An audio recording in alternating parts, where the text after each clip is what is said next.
पुराण में तीन चीजें कवच के रूप में काम करती हैं। तीन चीज। पहले नंबर पर है शिव पुराण में भस्म, कवच का काम करता है। दूसरे नंबर पर है रुद्राक्ष, कवच का काम करता है। और तीसरे नंबर पर है भगवान शंकर पर चढ़ी हुई बेलपत्र या शिवजी पे चढ़ा हुआ जल हमारे शरीर में कवच का काम करता है। ये तीन कवच का काम, ये तीनों कवच का काम। भस्म भी कवच का काम करती है, रुद्राक्ष भी कवच का काम करता है, जल बेलपत्र भी कवच का काम करता है, तीनों कवच का काम। और हमारा निवेदन है आप सभी से, जितने भी शिव भक्त इस कथा को श्रवण कर रहे हैं, उन सबसे हम निवेदन करें कि घर से निकलने से पहले आपके शरीर पर इन तीन कवच में से कोई एक कवच होना चाहिए।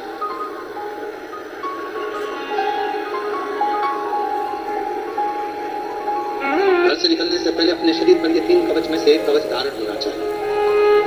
या तो हमारे गले में रुद्राक्ष हो, या हमारे तन पर कहीं पर भी भस्म लगी हो, या हम जब घर से निकलें तो एक बेलपत्र अपनी जेब में हो, या भगवान शंकर पे चढ़े हुए जल को हम पीकर आचमन कर कर या प्रोक्षण कर कर अपने घर से निकलें।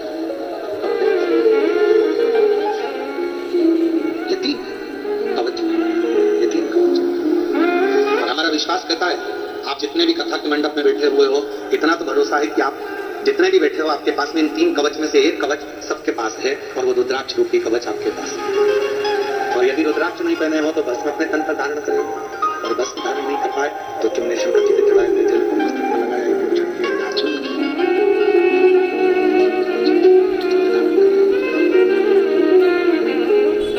कवच में से एक कवच भी अपनी जिंदगी में अगर हम धारण करते हैं तो हमें सुख अनुभव होता है। और कितना सुंदर कहा विद्येश्वर संहिता में, जब रुद्राक्षों का महत्व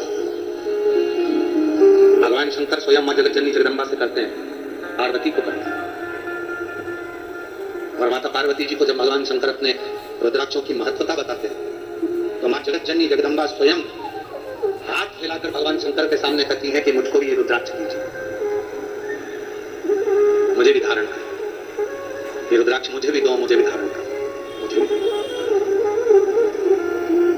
और जैसे ही मां जगत जननी के हाथ में रुद्राक्ष आता है तब मां आद्य शक्ति उस रुद्राक्ष को वापिस पुनः मस्तक से लगाकर शिव जी को देते हैं।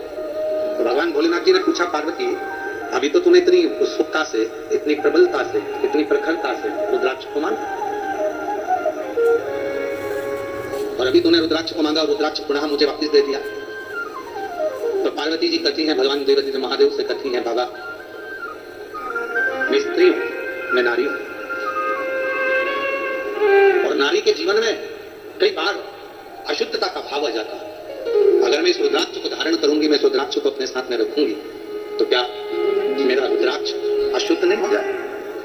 और ये प्रश्न केवल एक पार्वती जी ने स्वयं के लिए नहीं करा है। ये जितनी मेरी जीजियां बेटी हैं, जितने मेरे जीजा बेटे हैं, जितनी मेरी बेटियां बेटी हैं, जितने मेरे बेटा बेटे हैं, जरा सावधानी से सुनिएगा इस प्रसंग को।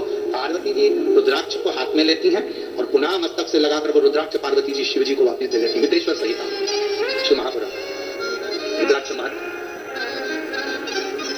वापिस शिव जी ने कहा, अभी तो तुम इस रुद्राक्ष को पाने के लिए इतना इतना प्रयास कर रहे हो,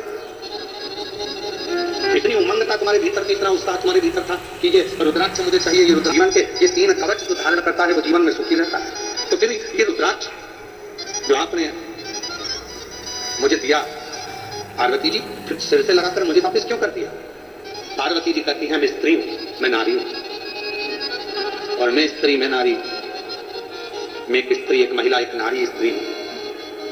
अगर ये रुद्राक्ष मेरे पास में रहेगा तो मैं कहीं ना कहीं अशुद्ध भी हो जाती हूँ। जब मैं अशुद्ध हो जाऊंगी तो ये रुद्राक्ष भी अशुद्ध हो जाएगा,